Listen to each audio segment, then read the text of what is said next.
Hello friends, एक बार फिर से आप सभी का हमारे यूट्यूब चैनल पर स्वागत है। आज मैं हिंदी साहित्य का पेपर लेकर आया हूं। आज आपका पेपर हुआ था और आपने अच्छा किया होगा, इस ओर से आशा करता हूं। अपन इसके क्वेश्चन देखने वाले हैं, तो वीडियो के अंत तक बने रहें। स्टार्ट करते हैं। सबसे पहला क्वेश्चन आपका है ना, जो गद्यांश आया था और उसको ध्यानपूर्वक अपन को पढ़ना था और क्वेश्चनों के आंसर अपन को देने थे। तो अपन के सामने है ना, जो पहला क्वेश्चन है, मैं थोड़ा पास में लिख कर आता हूँ आपको, ठीक है। तो पहला क्वेश्चन हमारे सामने है कि उपयुक्त गद्यांश का उचित शीर्षक है। तो फ्रेंड्स, इसका उचित शीर्षक है भारतीय संस्कृति, यानी इसमें भारतीय संस्कृति पर प्रकाश डाला गया है।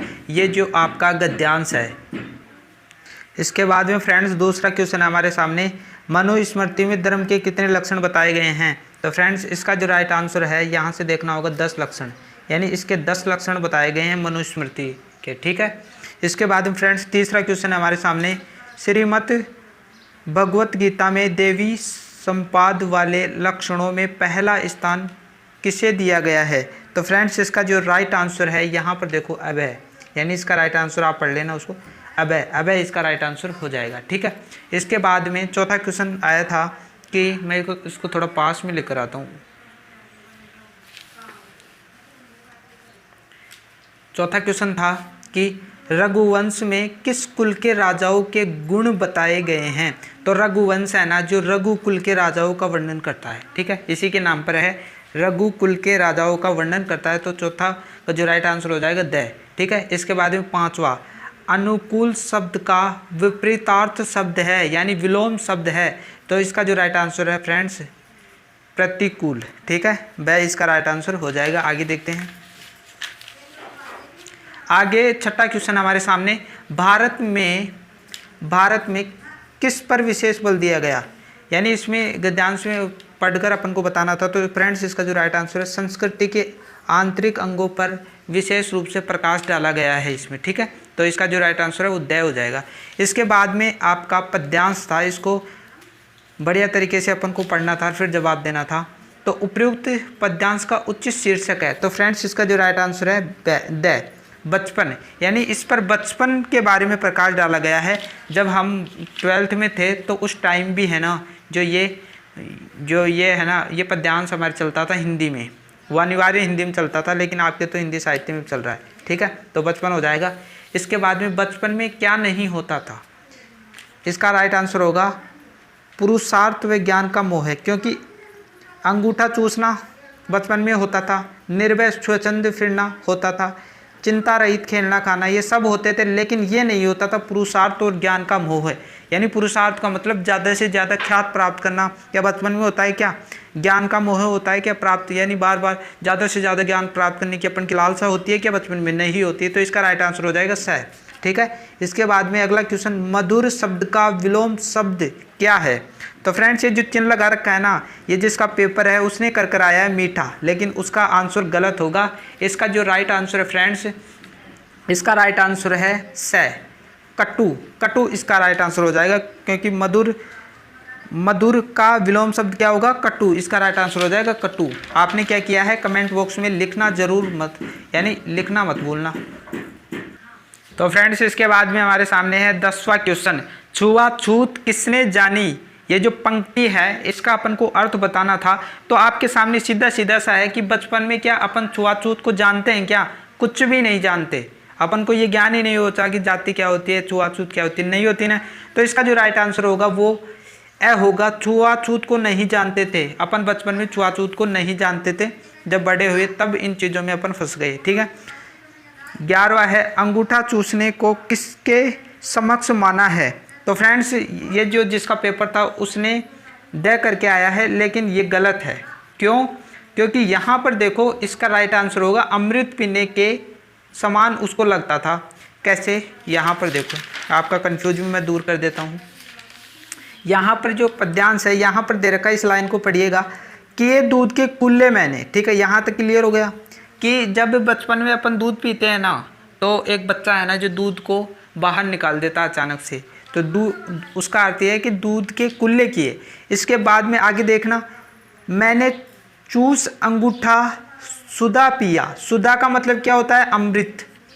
यहाँ पर दूध नहीं है, यहाँ पर अमृत है, एक गूठा चूकने वाला होता है, उसको अमृत जैसा स्वाद आता है, तो सुधा का मतलब अमृत होता है। तो फ्रेंड्स इसका जो राइट आंसर होगा वो अमृत पीने के समान, ठीक है। इसके बाद में 12वां, आंसू शब्द का तत्सम शब्द है, तो फ्रेंड्स इसका जो राइट आंसर होगा अश्रु, अश्रु इसका राइट आंसर हो जाएगा।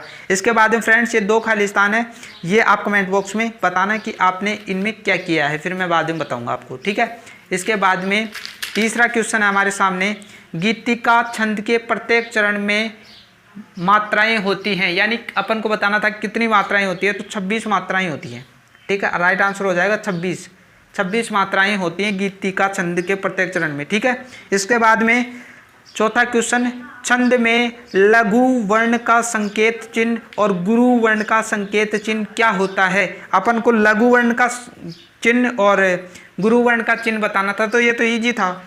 लघु जो है ना, लघु का चिन्ह ये होता है एक डंडा, ठीक है, और गुरु का चिन्ह क्या होता है, एस के आकार का, तो ये तो बिल्कुल इजी था, आपको कर लेना चाहिए था, ठीक है। इसके बाद में 5वां, अलंकार मुख्य रूप से कितने प्रकार के होते हैं, तो अलंकार तो भाई 3 प्रकार के होते हैं, ठीक है। Right answer. यदि आपको वीडियो अच्छा लग रहा हो तो आप हमारे यूट्यूब चैनल को सब्सक्राइब करो, क्योंकि आप सब्सक्राइब करते नहीं हो। जो भी यूट्यूबर आपको ये बोलता है कि सब्सक्राइब करो, तो वो उसकी मेहनत है, इसलिए आप हमारे यूट्यूब चैनल को सब्सक्राइब कर सकते हो। लाल कलर का लोगो दिख रहा है, उसको रंग कलर दो और ऑल पे टिक कर दो, ठीक है। आगे देखते हैं कि एक ही वर्ण की आवृत्ति बार बार होती है, तो उसको क्या कहते हैं, कौन सा अलंकार होता है, तो वो अनुप्रास अलंकार होता है, अनुप्रास अलंकार होता है, ठीक है। इसके बाद में आगे क्वेश्चन देखते हैं कि रूपक अलंकार की परिभाषा, यानी रूपक अलंकार किसे कहते हैं, तो मैं यहाँ पर लिख रहा हूँ, जहाँ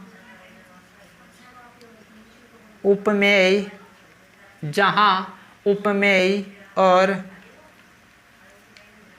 उपमान में भेद नहीं दिखाई दे। जहाँ पर जिस वाक्य में उपमेय और उपमान में कोई भेद नहीं दिखाई दे, वह रूपक अलंकार होता है। दूसरा क्वेश्चन, मानवीकरण अलंकार का उदाहरण है, तो इसका उदाहरण ये है, यौवन में माती मटर बेली आलियों से आंख लड़ाती, इसका ये उदाहरण हो जाएगा। इसके बाद में तीसरा क्वेश्चन है, जनसंचार के माध्यमों में सबसे पुराना माध्यम कौन सा है, तो फ्रेंड्स इसका जो राइट आंसर पत्र है, यानी पहले पत्र ही चलते थे, पत्र भेजते थे, तो सबसे पुराना माध्यम यही हो जाएगा, ठीक है। इसके बाद में फ्रेंड्स इसका आंसर आप बताओगे मेरे को, क्या लिखा है आपने, फिर मैं बाद में बताऊँगा। विशेष लेखन की सूचनाओं के स्रोतों में से किन्हीं 2 के नाम लिखिए, यानी विशेष लेखन की सूचनाओं के स्रोतों में किन्हीं 2 के नाम लिखिए, तो फ्रेंड्स इसका जो राइट आंसर है वो रिपोर्टिंग व साक्षात्कार, रिपोर्टिंग प्लस साक्षात्कार, साक्षात्कार। तो फ्रेंड्स इसका जो राइट आंसर हो रिपोर्टिंग व साक्षात्कार 2 नाम हो जाएंगे, ठीक है। इसके बाद में प्रसाद के, यानी प्रसाद के किस प्रसिद्ध नाटक से कार्नेलिया का गीत लिया गया है, तो फ्रेंड्स इसका जो राइट आंसर हो जाएगा, इनका एक नाटक है चंद्रगुप्त, चंद्रगुप्त, ठीक है। और ये चंद्रगुप्त, ये जो कार्नेलिया है ना, कार्नेलिया एक इसकी पत्नी थी, उसके आधार पर एक गीत लिखा और ये चंद्रगुप्त नाटक से लिया गया है, तो चंद्रगुप्त इसका राइट आंसर हो जाएगा, चंद्रगुप्त नाटक था एक, ठीक है। इसके बाद में